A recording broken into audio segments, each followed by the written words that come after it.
इस वीडियो में आज हम फिजिकल डेटाबेस डिज़ाइन के बारे में पढ़ेंगे। Physical database design database development process का सबसे लास्ट स्टेज होता है।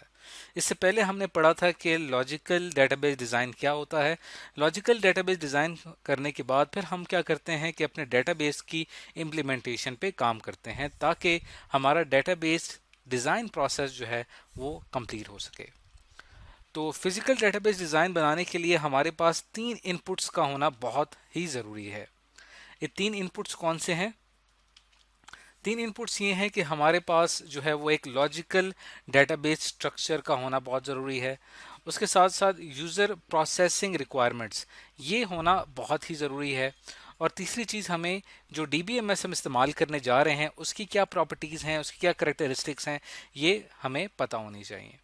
अब इसके अंदर जो लॉजिकल डेटाबेस स्ट्रक्चर है इसको हम पहले एक डिटेल में एक वीडियो में पढ़ चुके हैं कि इसे कैसे डिज़ाइन किया जाता है। इसकी डिज़ाइनिंग के बाद फिर जब हम फिजिकल डेटाबेस डिज़ाइन बनाते हैं तो उसमें हमने यूज़र की रिक्वायरमेंट्स देखनी होती हैं, क्योंकि यूज़र जब हमारे डेटाबेस को प्रोसेस करेगा तो उसके अंदर कुछ चीज़ों का होना बहुत ज़रूरी है।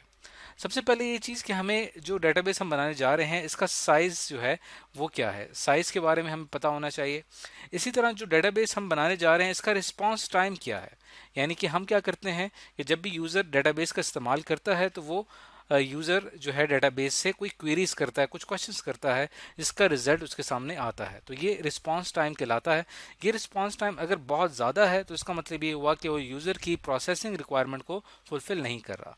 इसके साथ साथ जो है वो यूज़र ने जो डेटाबेस तैयार किया है इसकी सिक्योरिटी कैसी है। ऐसा तो नहीं है कि कोई भी शख्स इस तक एक्सेस करके इसको जो है वो नुकसान पहुंचा सकता है, या उसको जो है वो गैर कानूनी तरीके से आपके डाटा को इस्तेमाल कर सकता है।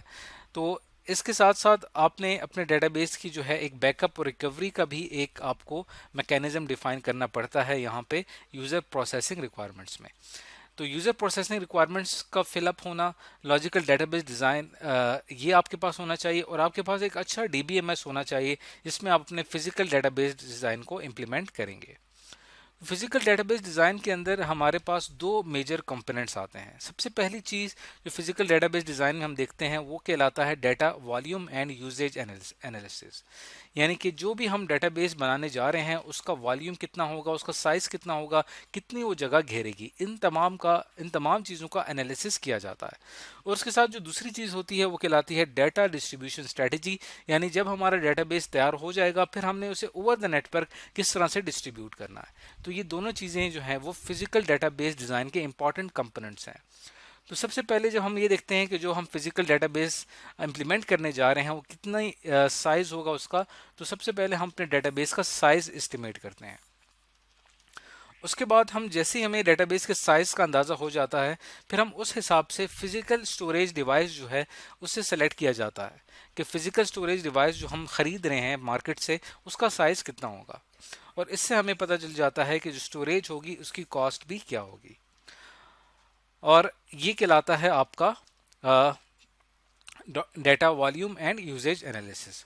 उसके बाद हम ये देखते हैं कि जब हमारा डेटाबेस जो है वो हमने एक जगह पे स्टोर कर दिया है किसी भी कंप्यूटर में या किसी भी सर्वर में, अब हम उससे ओवर द नेटवर्क डिस्ट्रीब्यूट करना चाहते हैं मुख्तलिफ कंप्यूटर्स तक, तो उसके लिए हमें डेटा डिस्ट्रीब्यूशन स्ट्रेटजी डिफाइन करनी पड़ती है।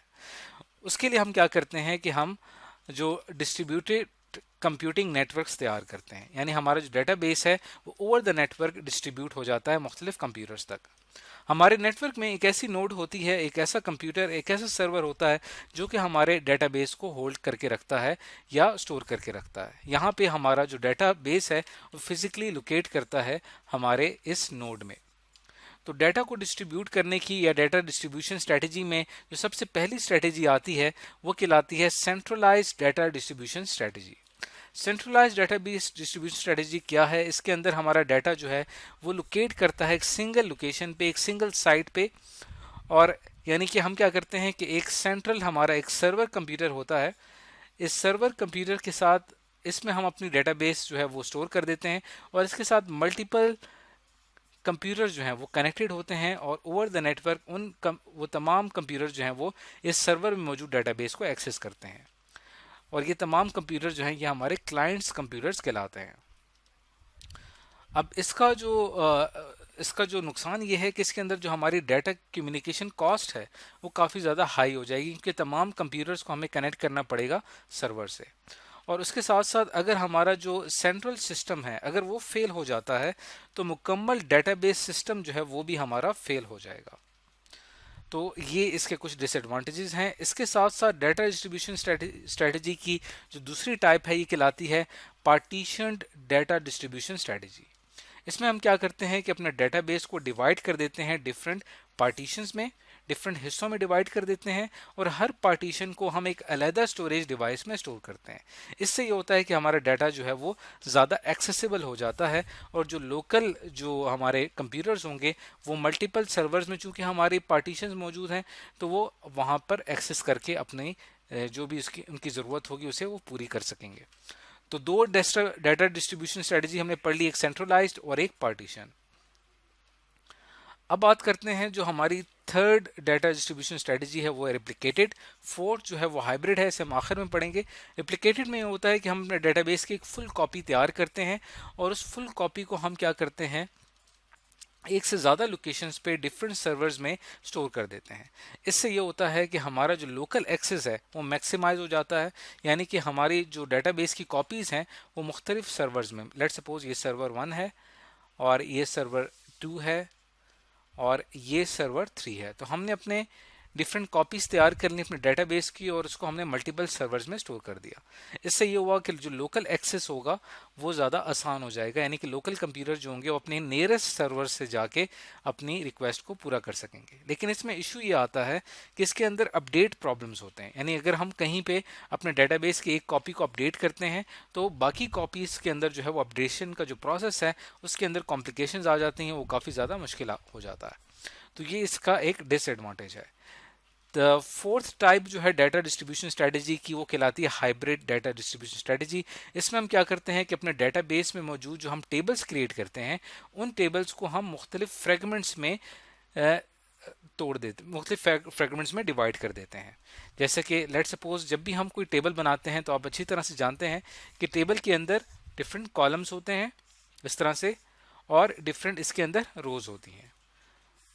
तो हम टेबल के फ्रेगमेंट्स बना सकते हैं वर्टिकली और हॉरिजेंटली। वर्टिकली हम क्या करेंगे कि कॉलम वाइज हम क्या करेंगे यहाँ पे एक डिवाइड कर देंगे, जिससे हमारा कॉलम टेबल के जो है वो दो फ्रेगमेंट्स बन जाएंगे। अब ये जो दो फ्रेगमेंट्स हैं इसकी दो टाइप्स हो सकती हैं, एक होते हैं क्रिटिकल फ्रेगमेंट्स और एक कहलाते हैं non critical fragments. Critical fragments वो होते हैं जो कि लिंक होते हैं दूसरे टेबल्स के साथ, जैसे कि आपने पढ़ा था इससे पहले कि हमारे पास जो एक कॉलम होता है उसके अंदर हमारी प्राइमरी की होती है और प्राइमरी की बड़ी क्रिटिकल होती है चूंकि ये लिंक होती है दूसरे टेबल्स के साथ। तो ये दरअसल क्रिटिकल फ्रेगमेंट कहलाता है। क्रिटिकल फ्रेगमेंट को हम क्या करते हैं कि अपने नेटवर्क में मल्टीपल साइट्स में मल्टीपल लोकेशंस पे हम इसे स्टोर करते हैं, जो जबकि नॉन क्रिटिकल फ्रेगमेंट्स जो हैं जिनके अंदर जो कि डाटा शेयरिंग में जिनका इतना ज़्यादा रोल नहीं होता उसको हम एक ही जगह पे स्टोर करते हैं। तो ये स्ट्रैटेजी कहलाती है हाइब्रिड डाटा डिस्ट्रीब्यूशन स्ट्रैटेजी। तो आज की इस वीडियो में हमने फिजिकल डेटाबेस के अंदर ये देखा कि फिजिकल डेटाबेस जब हम उसे स्टोर करते हैं अपने सर्वर कंप्यूटर में और फिर किस तरह वो ओवर द नेटवर्क मुख्तलिफ कंप्यूटर्स तक डिस्ट्रीब्यूट होता है। तो आज की इस वीडियो में हमने फिजिकल डेटाबेस डिज़ाइन के बारे में पढ़ा।